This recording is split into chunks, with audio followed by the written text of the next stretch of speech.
time for Perf Bites. What the f*** is Perf Bites? The fourth square meal of the day. Don't bogart the Perf Bites. F*** waffles.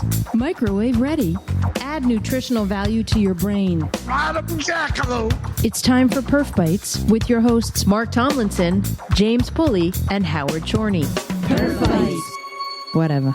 Hey! It's time for Perf Bites. Yeah, here we are.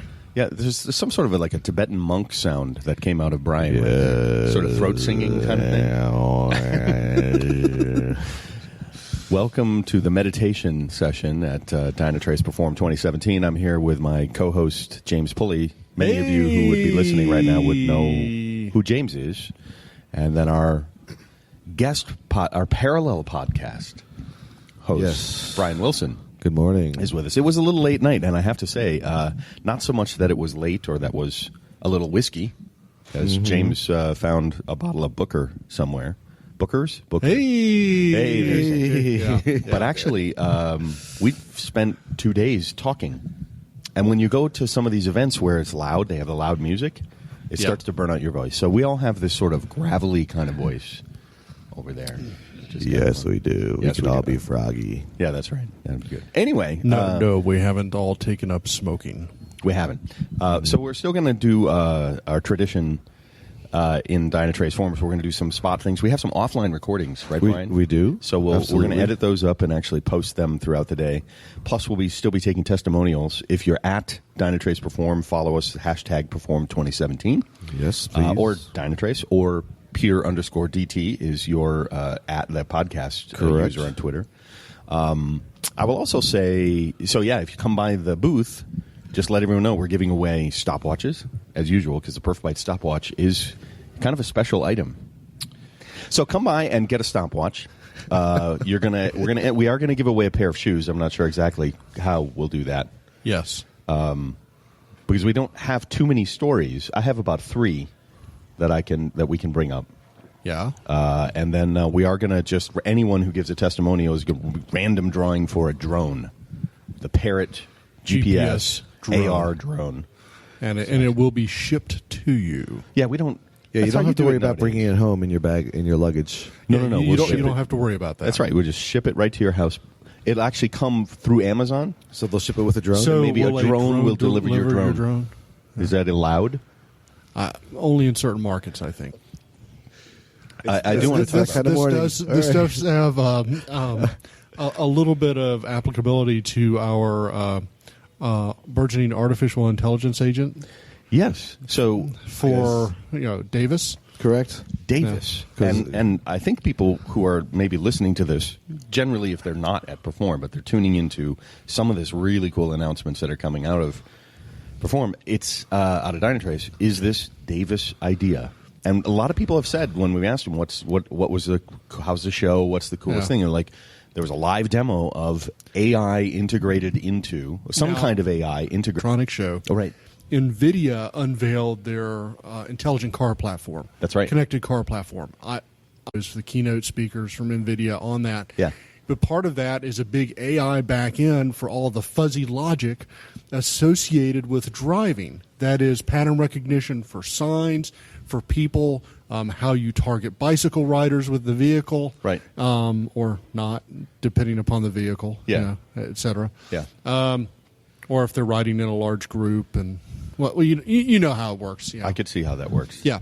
So anyway, there's giant AI back end, and that got an enormous amount of press. And here we are back in Las Vegas, just less than a month from the Consumer Electronics Show, and we're now looking at another AI, major vendor. Vendor, Dynatrace, AI back end, open so that you can use it for your own processing. Right. So this may be the year of, tooled or effective AI. Now, yeah, and I agree. If I back up, what is it, 2017, 8, 9, maybe even 10 years ago? Yes. You remember in LoadRunner we had bubble-up analysis? It was actually like smart analysis. It would regress over the results and look for correlations and then suggest. See that feature ever? But, okay. It would save you time, but was like a rules-based engine, and it would just regress over whatever whatever results that you had that came out of that. But we didn't call it AI. Now, a lot of these things, even in the car world, there was no fuzzy thing. We didn't have a fuzzy logic engine inside. It wasn't a learning engine. Yeah.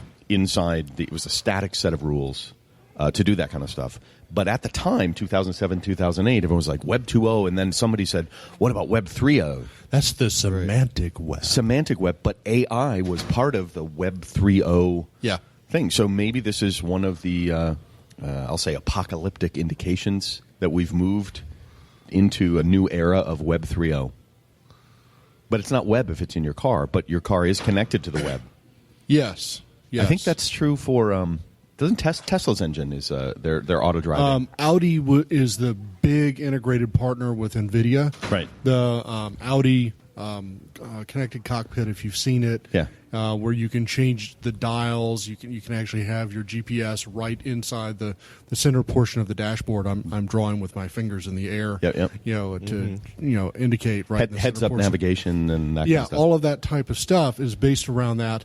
Also, NVIDIA showed off essentially the in-car supercomputer, which is the in node associated with that, the hardened component.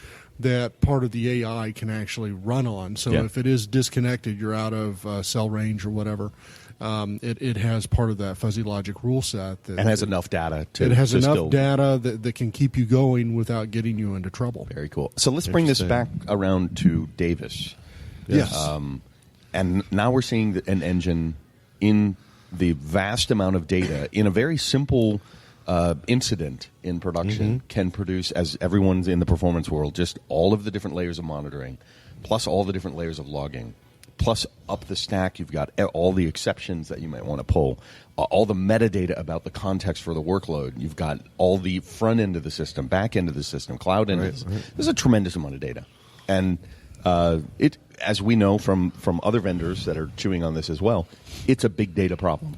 Right? Yes, I mean, for real serious Dynatrace users, pretty much everyone has a very large And let's database. face it, as performance engineers, because there is so much data produced, we can actually get lost in the numbers. Right. And you can get engineer tunnel vision. You could go down one path, and meanwhile, Have the confirmation problem, bias and the problem is off to the right in a different set of data. But you can't see it. But the symptom is showing up on the left, so you're following the left and not seeing the actual problem. And then can here even comes fall Davis. you can even fall into like alert storms, right? Because especially when you're talking about these larger microservice components, something's going to fall over first, and then hundreds or thousands of services and other things might start having problems, and you might get flooded with service alerts. Yeah, and in fact, and you don't know where or how to start. How do you even begin? There were whole product categories that were built to address that. I can remember a product called Concord, Event Correlation, It was Concord, back in the late 90s, that had some logic to say what was root cause, what was the initial alert,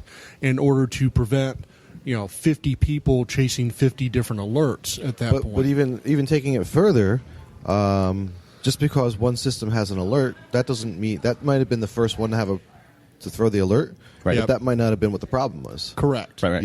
Right. So it correlated, but not directly. But it could have been something else slowed down, and that slowdown triggered this. But the problem is whatever started that slowdown. So when you have something like Davis, and we have a demo environment that we get to play around in, and it's not a very large environment. Right. We're talking about, I don't know, under 30 services, maybe, I think. Okay.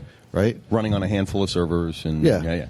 And if you pull up one of these problems, you'll see what we do in it is right at the top right side, at least that's where it was last time I saw it. Yeah. It'll say analyzed 27 million data points to tell you, or what it's going to give you that count, so you can see what the level of correlated complexity was for that one problem. Right. Sometimes it might be only 3,000, right? But some of these numbers just get so astronomical. It's like doing the Google search, where it's like search through 18 billion documents in 0.06 seconds. But also, the great thing about the Google search is... I wonder if it uses map and reduce on the back end. Google started figuring out how to... if you were to search for a car... Right. Google had figured out, okay, well, what do we start putting up? Because there's a million top hits for car. What was your intent? What do you, so they use their own. It finishes my query for me. Now it does, but before it did that. It usually knows that I'm looking for a 1969 Lola T70 Mark IIIB replica. So if anybody has one, just bring puts it down to right the table. in there for me. Put it on Craigslist. For $1. But I mean, even to be before honest, the auto fill out, they were starting to do, based on where you are, they were taking a bunch of other data points to try to give you the hit that they figured was what you were looking for. Personalized for you. So prefetch was personalized eventually. Yeah. Just using the ad engine. I mean, it's remarkable. You can bias, or you can give information to a fuzzy logic engine, and there's a way in a neural net you can do this as well. You can bias it to say these regions or areas within that you're going to. I'm going to say this. You're going to retard the engine's ability to search those areas. Right. So you can actually say it's like a priority weight in a neural map. Across the grid. So and this actually does come into play, though, because with Dynatrace, when you throw this into your production system, right? We tell you straight up, it has to learn your system first. You're going to see all this data and all, but what we start doing is baselining and trending. We're even going to look at, okay, is today Saturday, and is your Saturday traffic historically lower? Is this a time of year? Because once it's running for a year, it's going to know what it was doing last year. So suddenly it's, you know, maybe you have a website and if that nobody if it's goes monitoring to. the number of emails that come out of your marketing department, it will know that exactly 12 days later there's a spike in surge of traffic. We're getting a lot of chatter out of the marketing department. But it definitely has all that. Kind of like, the CIA, they monitor chatter overseas. And that's there's right. a bombing someplace. It's, exactly. It's kind of the IT equivalent. We monitor chatter in marketing. We're seeing a lot of large images in the graphic design department. The servers get bombed. But so it's interesting in that we aspect. just saw a because PO get canceled to Akamai. So I'm sorry. It's October. You canceled the PO to Akamai. Davis wakes up and says, "Hello, James. Did you know that the CDN is not going to be working in November?" How does Davis know my name? Do you want me to close the pod bay doors, James? We'll never get away from Hal. No. That's right. So anyway, I think we should do some research about how you would bias Davis to be in a development or test environment where the test hypothesis is a game day breaking. You want to break it, so you could just turn Davis off. But I mean, that's a cool feature. So how about this? Davis monitors your test. You don't have enough load generators in order to have a quality test. Yeah, it's not accurate. So everything's on one box. You have no control factor, and so Davis says, "Hey, you have these numbers, but my confidence is really low in them." Yeah. Because a load generation component is an app, right? And you could have AI learning, "Hey, this is what a healthy load generator looks like." But that's a process rule, right? Not really a data metrics item. So that's where that incorporate those rules into Davis comes into play. That could, so you could I was intentionally bias it. Yep. That was interesting. One other thought I had was the advent or the popularity of repeated, continuous, frequent testing means, aside from production, which is running all the time, you'd still have the ability to replay a very exact scenario into Davis, and then could you educate Davis in production based on what Davis just learned in test? So you sort of do, hey, Davis, we're going to promote what you just learned into prod because we've run this thing all the time. Suddenly Davis pops up and says, hey, here's a suggestion and a remediation. And maybe that's not the intention in a classic test pipeline. It's you didn't test, you put it in prod, Davis finds out what's wrong and fixes it for you. So in one way, it might be enabling people to do crappy work upstream because you've got this incredibly intelligent Jarvis-like AI thing. No, I want to move it downstream so that when it identifies a pattern, either coming from production to the downstream in dev or vice versa, it says, okay, you are not allowed to promote. You're trying to promote. I'm actually going to go in and change the build map based upon what has passed, and you no longer have control of the build schedule. So it's like when Tony Stark tells Jarvis, I don't care what you just told me about the data, just do it. Yeah, so if you're running crappy tests, you have low confidence, but they're getting passes and everything else, and Jarvis or Davis says, okay, I don't agree with your conclusion, your previous build is going to be included in the build map for for this release until your quality improves. And green-blue deployments And do you techniques think and such Davis would- can open a trap door into that person's seat and drop them into a pit of despair if they try to override Davis? Well, there's the fear now, isn't it? Well, and then that brings us, if we're going to complete a robust discussion of AI, to I think it's Isaac Asimov's rules in terms of human. Thou shalt harm no human. Exactly. Yeah. But is a developer human? That's a completely different story. What if you're using automated code generation? There is no developer. Pretty soon, Alexa is going to start writing JavaScript, and we're all done. Another reason that I won't have Alexa in my what house. code changes are coming? Why, hello there, Davis. Why haven't you called me? Did you see? Wait. So did you see? Somebody put two. I think there were two Google. What's the Google one called? Yeah, Echo. Yeah. It's not Echo. No, It says Amazon Echo and the Google Dot or something like that. Yeah. So they had saw two it. of them. Did you? And they were chatting back and forth. Yes. Have you seen that? That Yeah. was quite amazing. It was very much like that. Are you a boy? Yes. What do you do? I wear girls' clothes. So you're a girl? Yes. I just told you that. It was just amazing, absolutely amazing. The circular conversations. And when I was watching that, I got scared because in the back of my mind, I was thinking, at some point, is one of these things going to go, aha, I get it, and then suddenly Skynet comes to life. Or is this the beginning of that, setting up these bots? It's the beginning of that. That's exactly right. That's kind of scary. So, Alexa. Hi, Davis. Yes. What is the name of the... So, the Amazon Echo is... that's Alexa, right? Yeah. The character. Yeah. You can change that. But what is the name when you talk... It's Hey, Google. Yeah. Yeah. In discussion at some point. Well, we're we're bringing discussing it up. it. I mean, more on like the besides besides the secret Dynatrace product guys, people. Yeah, the secret product people. But any other companies, I think that start going into AI for whatever reasons, right? These are the kind of questions. But there's obviously the first, let's get this thing up and running and all, right? And then there's going to be probably much larger discussions of in terms of AI development going forward, right? Who starts sharing and what do we share and what's safe to share? What can it influence? And because you can imagine, because some of this AI is going to come down to business rules, which are specific to industry and customers, and they're going to consider that to be intellectual property. Exactly. Right. And you wouldn't, and I can guarantee you wouldn't want to have a financial institution wouldn't want to have someone else's rules making decisions on theirs. Portfolio evaluations, or risk. So I could say that. But I can. But there are other components on the back end, right? There's the bigger picture things that can be shared and pull it into things. It's again, it comes down to the level of what level of depth is that sharing and whatever going into. And I'm sure there's going to be some higher level patterns. Some of the pattern recognition or anti-pattern recognition, and all those that can be shared out. Because that's just going to be, hey, this technology didn't do what it was supposed to do, or the Java thing didn't do what it's supposed to do. Doesn't matter. Actually, at some point, someone's going to pick up whatever. Steve Sauter's book and just write all the inference engine rules based upon that. Yeah, and that'll solve a lot. Of problems. But that's still a huge problem.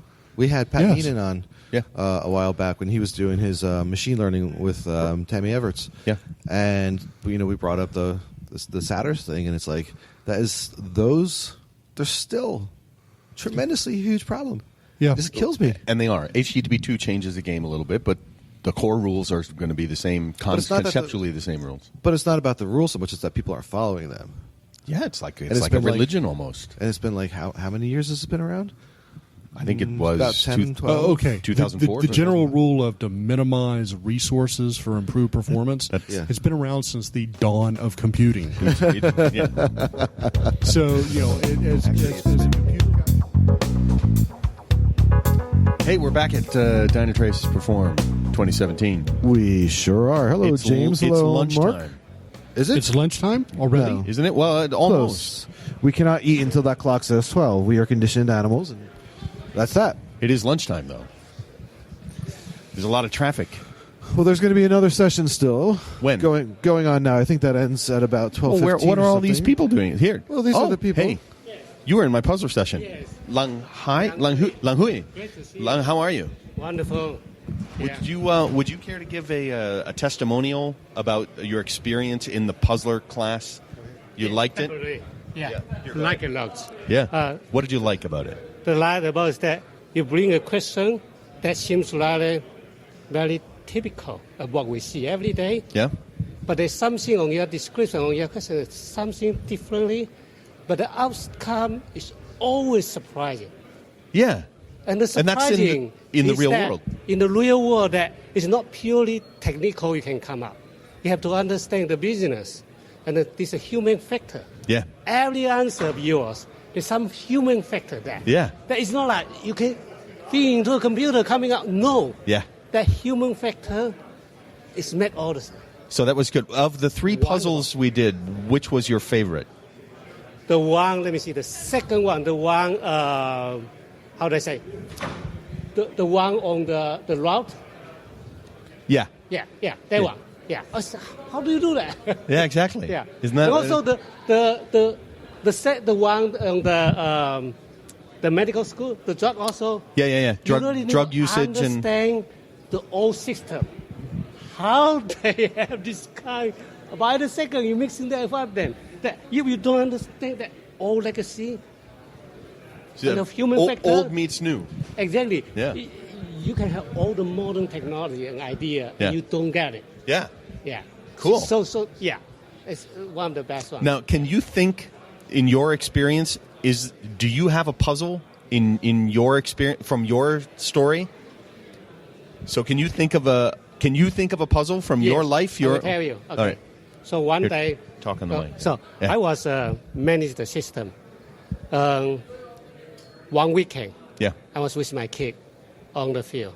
I got a alert called the system fair. Yeah. So I quickly log in, fix the system. A few weeks later, the same day, I took my kid to some field and got an alert. Second time, I still don't really get it. The few weeks later, I took my kid on the field. Same Okay, field. I Same was field. Same, not different field, but Okay. it's on the tennis match. Yeah. And then I was thinking, the last 2 times, I got a problem. I hope it doesn't. He called me exactly the same time. And then it got me thinking, wait a second. This is first weekend of every month. My kids' competition is first weekend every month. So there was a synchronicity in the schedule. Yes. That had nothing. Oh my goodness. So I go back. I blast off the email to every group, network, everything. Did you guys have something wrong on the weekend at this hour? Check the cron jobs. Nobody answer. No, we don't have cron job. We don't have that. Nobody answer. A month later, at about the same time, Yeah. we saw Shuang, my security director, now he's my big boss. Right. I sent out an email say, guys, we have some problem on our security. What's that? Virus scanner updates. No, virus scan. Not virus scan. Those are attack scan. Yeah. Yeah, simulation attacks. Right. That we are going to hold this one for a while because with some security set.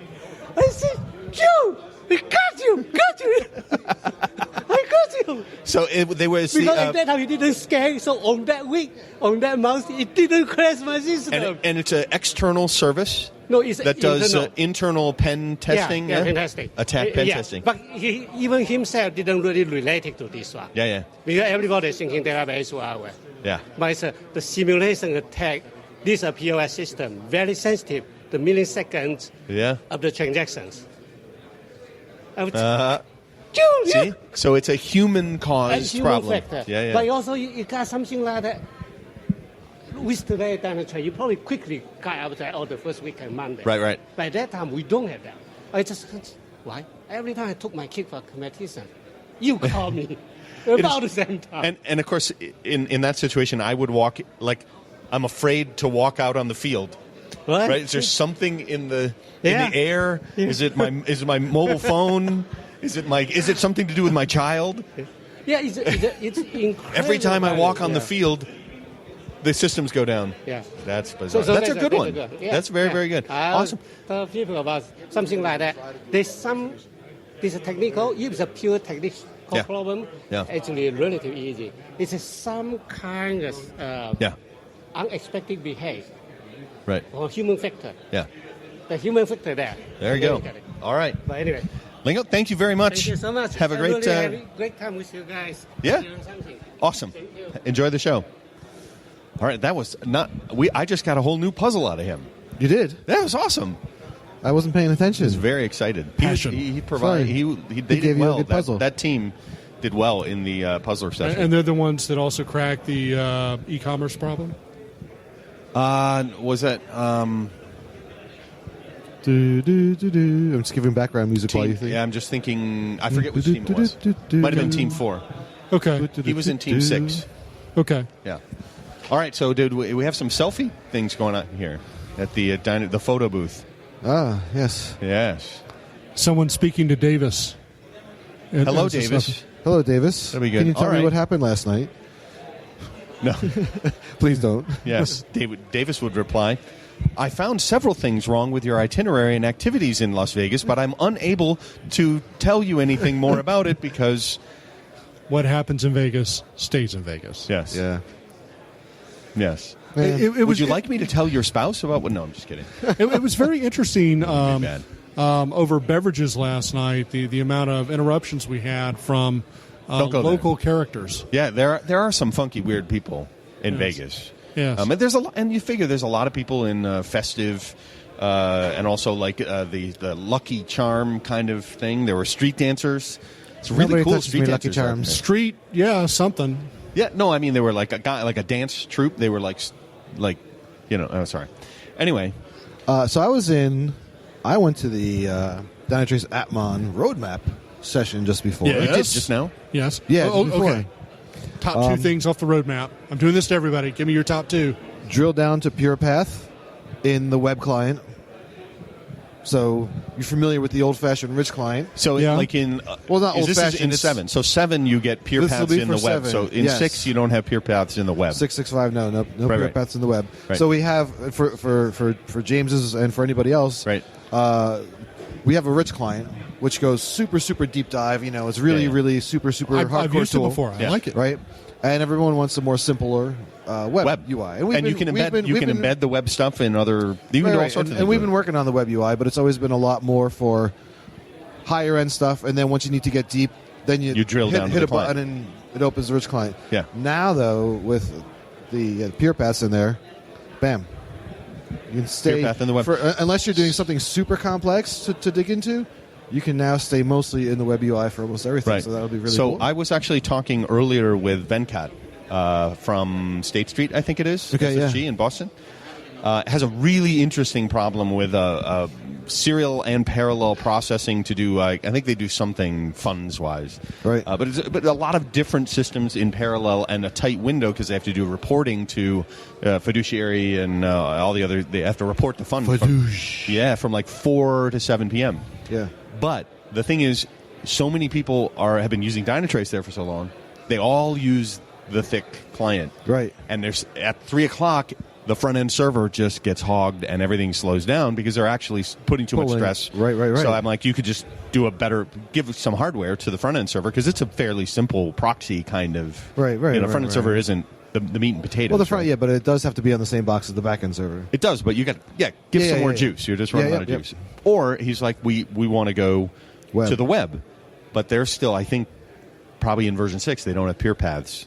Right. No, I mean it's been a slow evolution. Yeah. But it's definitely been a painful point, for sure. And even when I'm like in 6.5 trying to create some of the dashboards, it's like, all right, we're getting there. And now in 7, even the dashboarding in 7, a whole new interface for the custom dashboards. So it's I have sort of used some scraping technology, but you can now I think it's 6.5. You have nicer embed. You can embed the web. You can take a dashlet and actually render it, but put it into say Confluence or another wiki. So you could actually extract that. I think. as a component. Sure. So I mean, I've done it. I've done it through like a third-party iframe that you can sort of point it to another server, and it'll scrape it. So it's actually just pulling a bitmap basically, and so you can see a static version of the dashlet. And if something does look interesting there, click on it, and it takes you there. So it's sort of a PM. Yeah. Is there new? Do you know if there's new stuff in 7 for actually doing like embedding? I don't know. Into a web page? I don't know. Like a Confluence page or something? I have no idea. Okay, Brian, you're going to know these things. I do have to know. Or you when can I just start pull it learning over them. into Splunk and use the management dashboards there.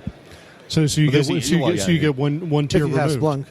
If you have Splunk, yeah. But the Splunk interface but directly doesn't to DT everybody? server. Doesn't every Dynatrace And partner you know what? have There's a Splunk? lot of cool. No, they don't.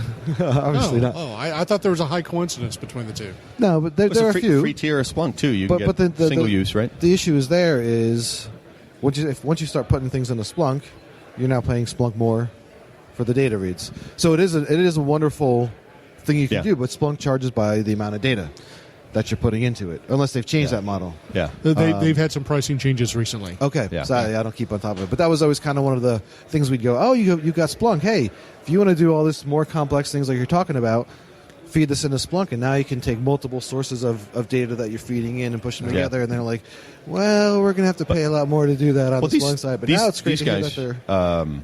So Venkat was saying straight up, he's like, we already have a single system profile. All of the systems have agents, and so all the data is already in there. Yeah. They were just hitting this resource limitation on the DT server itself. that website's going to be really nice. I'm looking forward to that. I said, can you get some people to just, for the triage, not the peer paths, have them start by using the web interface, which is a lot lighter to the front end, and you can, instead of everyone launching the thick client. And you can even export a session from the web now. Really? Yeah. Start and stop API is there, but you could export it then? It's not an API. There's just, if you're looking at data, you can say export session, and that'll download your DTS session, which, your rich client kind of thing. But if you're like, hey, I need to, it's 6 o'clock, I got to get home, let me grab this session. Export it. Pop it in, open it in my rich client in the train. Sitting on the train, you can do the whole thing. Yeah, so awesome. I'm excited. It's the web. The web interface is, I think, finally coming to its own. At 7. So that's pretty cool. So that was the session you were in. That's anything else from that, Atmon? Our little agent character. Yeah, that we have. Yeah, which I didn't know was supposed to be like a special agent. Long time ago, funny story. We were at a client, and they're like, "Well, why does when we have our little like the animation diagram flow, and it's on each tier. There's this little guy with a little tie and stuff and everything." And myself and Francis, my old boss, were like, we don't know. We're not quite sure where that's supposed to be. And one of the customers was like, it's a secret agent. It's an agent. Get it's it? Like James Bond. We were like, oh. So anyway, they have a new icon for the agent. Is it still James Bond like? Yeah, he's got a fedora now and a little jacket and the sunglasses. Yeah, a little big development, like a black hat. Yeah, but it's more about that one agent kind of thing. Yes. No, there's I can't recall. After seeing that Pure Path thing, that's kind of cool. My mind kind of stopped processing the new stuff. Like nothing compared to that to me. All right. Nothing. So for everyone that's not here,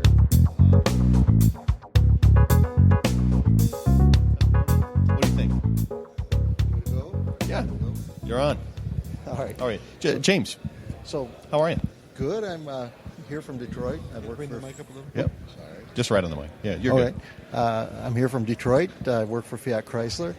What I've found most useful about the conference, the sessions are very enlightening. Yeah. And I was explaining to my colleague, it helps me get a perspective on where I am at on the continuum for application performance monitoring, the whole customer performance monitoring. Right. You come in thinking either I'm way ahead of the curve, way behind the curve. Yeah. And you see other customers are either in the same place you were last year, or you're maybe in the same place they are today. Yeah. Or you're falling behind. But at least you get sort of a benchmark as to where you're at and what to do next. And what to do next. Are you picking up some good ideas? Picking up a lot of great ideas on how to integrate DC RUM, for example.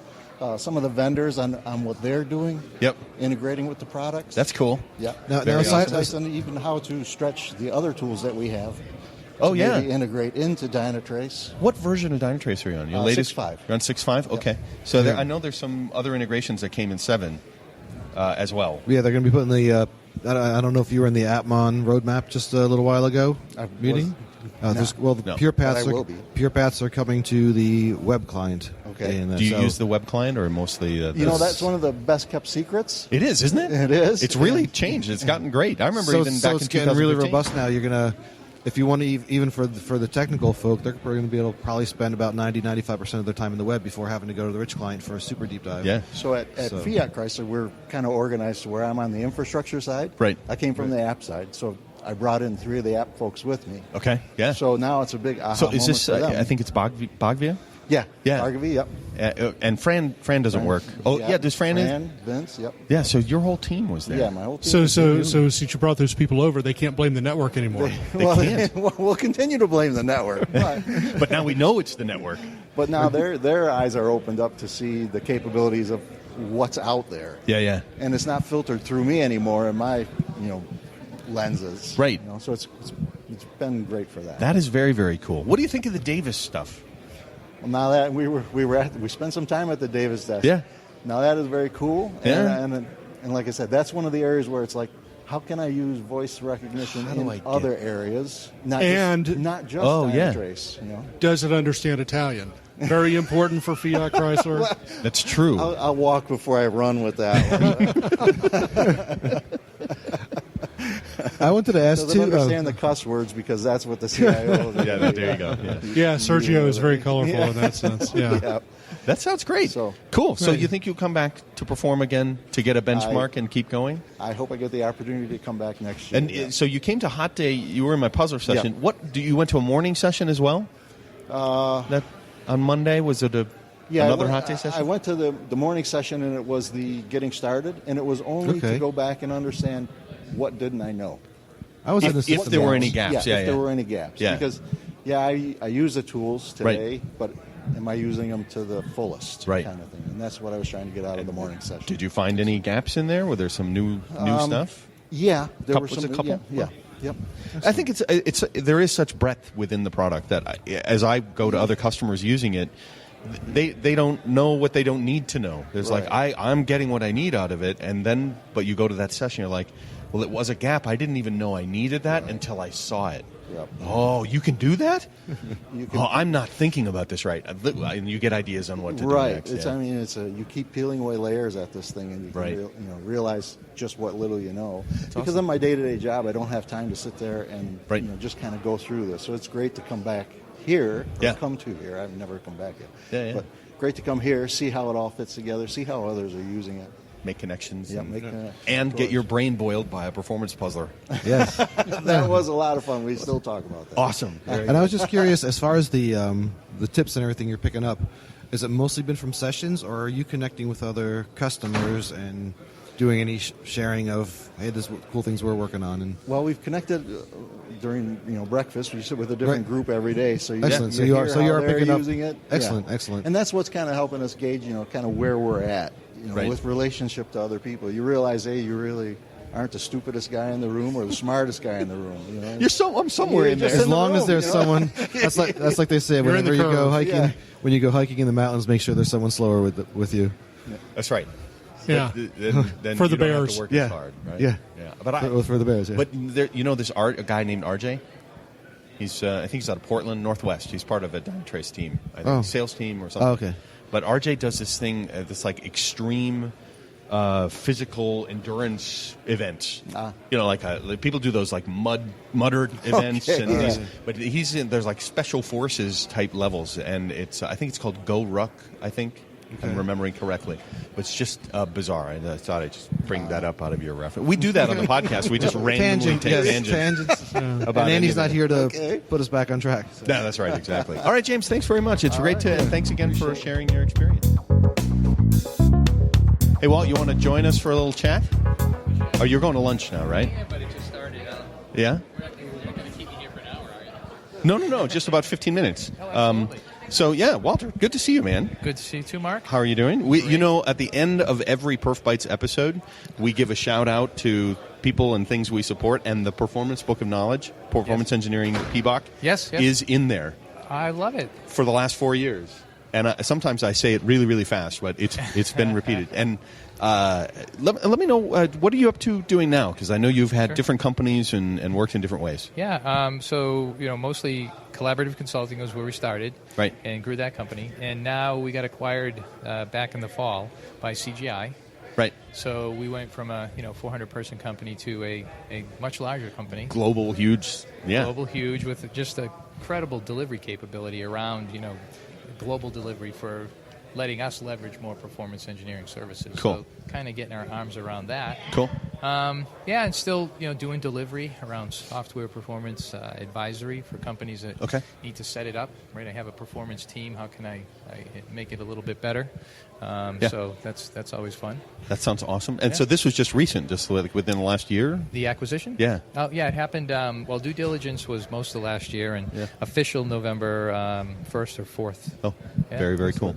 Awesome. Yeah. And from a Dynatrace perspective, in terms of you, are you actually signed up, you're delivering implementations, management, services around doing that? Yeah, we've been a partner with Dynatrace as collaborative and brought them and kept the partner relationship at CGI pretty much for 5-6 years. Yeah. One of our performance services has always been around production rescue.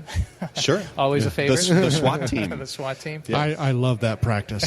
We have an email at PerfBites, so you just send it to help me at perfbites.com. That's a similar thing. And we'll assemble a virtual team and send them out.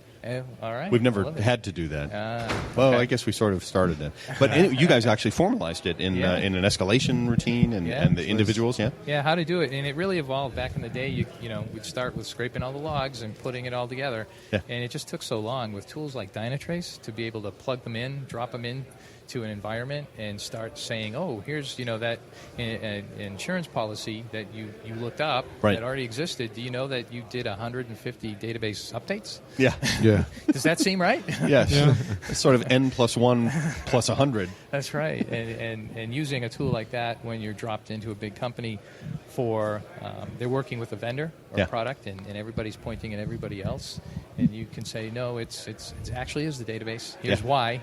And everybody goes, oh, now we can solve the problem. Absolutely, and one of the big challenges is getting it into an environment, right? If you go somewhere, a Fortune 100, going from dev to integration to production is... It's politics more than anything else to get it in. A little bit of bureaucracy, process, approvals...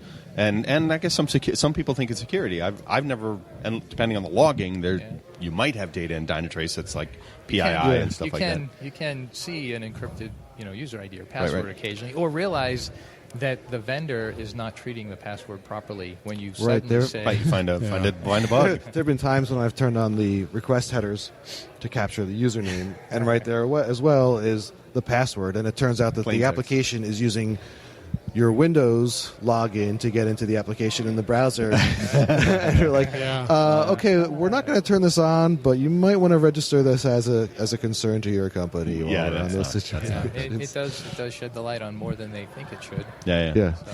What are you learning here at the show this year that interests you? New and exciting stuff we've been hearing from folks. Well, certainly, the whole AI approach here with being embedded into the tool is for large companies is going to give you the ability to manage this a lot better, right? The amount of information that's flooding in, I mean, you can't even make sense of it half the time. So, that ability, the relentless focus on the user experience is huge. I mean, these days, and certainly mobile. What's going on in mobile is big for us.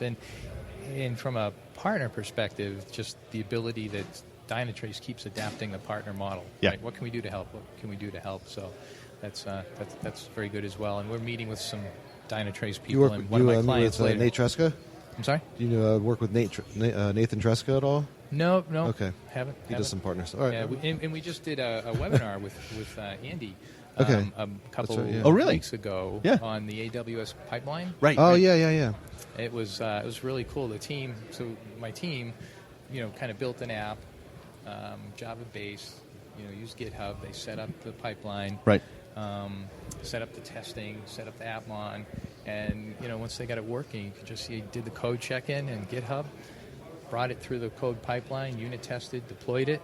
They had from Apica, they had a number of scripts set up that would blast off the performance test, and then you could compare before and after. So awesome. It was a really great webinar. That is very cool. Yeah. Awesome. All right, man. Fantastic. That is great. Now, we're actually technically going to enter you in. First of all, you can get a PerfBytes stopwatch. I love it. So if you're ever caught without Dynatrace, without access to YSlow if you something, have a functional tester who is not asking a performance question, you could just say here. Hey, here. How do I measure things? Right here. Here, you have no excuse anymore. Right. That's right. But we're also giving away some shoes and a drone, so we'll add your name into the list for the giveaway later today. What's new with you? I heard one of my guys. I think you gave a presentation. I did, yes. Puzzlers. I did. Well, I did a hot day session on the puzzlers, but yesterday it was bringing performance engineering into DevOps. Yes. He actually loved the quote. Took a picture of it about you're not a performance engineer if you're not influencing the code, right? Jim Duggan from Gartner, and it was actually it may have been even a private briefing, but it changed my mind. It's like you're doing wonderful work in testing, validation, maybe even just managing and monitoring things, right?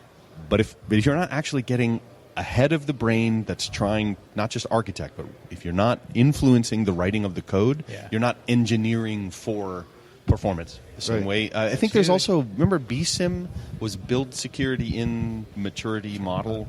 Yeah. They had a few vendors. It was actually federal sector related, and then spawned out from there for White Hat and security.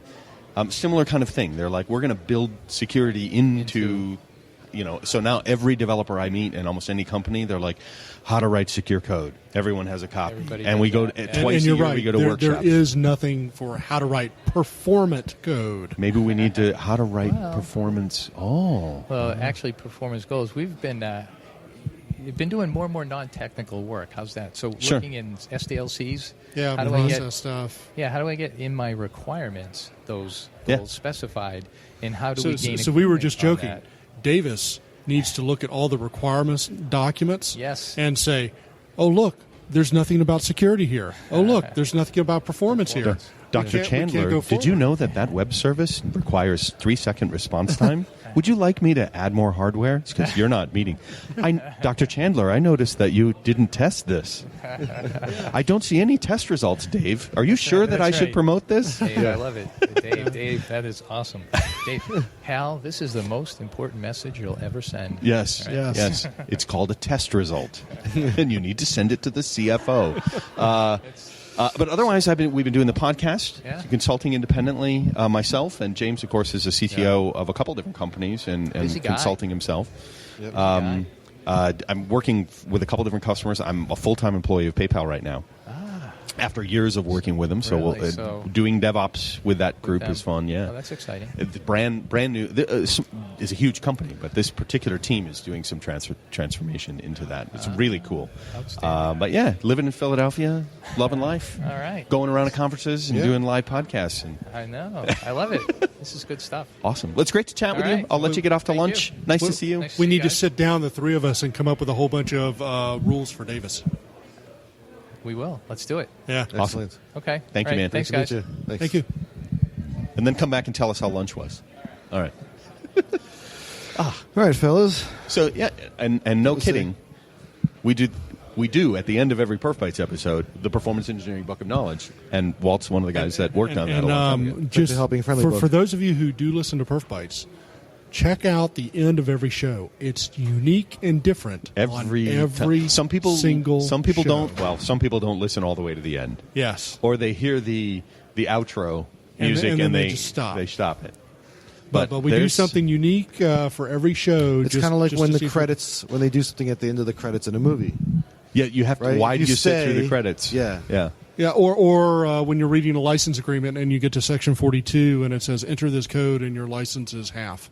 Yeah. In price. That or why are you still here reading this? Yeah. Why didn't you just click, I miss the old bloopers, the Burt Reynolds style bloopers at the end of movies where it's just him and Dean Martin. But it was Sammy Burt Davis Reynolds Jr. and who was the sidekick? Dom DeLuise. I was just most of the outtakes were them just cracking up. Yeah. Because they were probably Slapping. so stoned while they were doing this. And Burt Reynolds is a slapper. Yeah. Slapped people. That was good. So you should start doing some laugh bloopers. We have a You should. bloopers reel. Yeah, I heard you told me about like doing Some that. of it's not safe for work. Yes, I can imagine. Not in a crude, disgusting way, but in a, expletive sort of way. I will say, Walt just gave a really good testimonial for the partner experience. Yes. In Dynatrace. And, is there a... And actually, Ryan Folk spoke highly of it yesterday as well. I have to say that when we worked at Mercury, I worked in the partner org, and that's changed a lot over these many, many years. So that's actually a really good testimonial in and of itself. Yeah. And look, there's Herr Grabner, who's ignoring Andy this. Grabner. He's going to eat. He He's doesn't got have work. time for us, and he's got people. That's fine. He's walking around with UFO. He's with his posse. He's in a red checkered shirt With his lederhosen. lederhosen and UFO slung over his shoulder. Yes. And he had the proper hat earlier he did. as He well. had the hat earlier. Very, very nice, heavy felt hat. Yes. That sounds good. It's Yeah. proper Austrian attire. Yeah. Well, it is lunchtime. How are we doing on our broadcast? We're about. You're done. Oh, I am done. Yeah. Oh, 17 seconds. All right. Perfect. Thanks, everybody. Thanks, everyone. We'll be back We'll catch you We'll be later. back after lunch.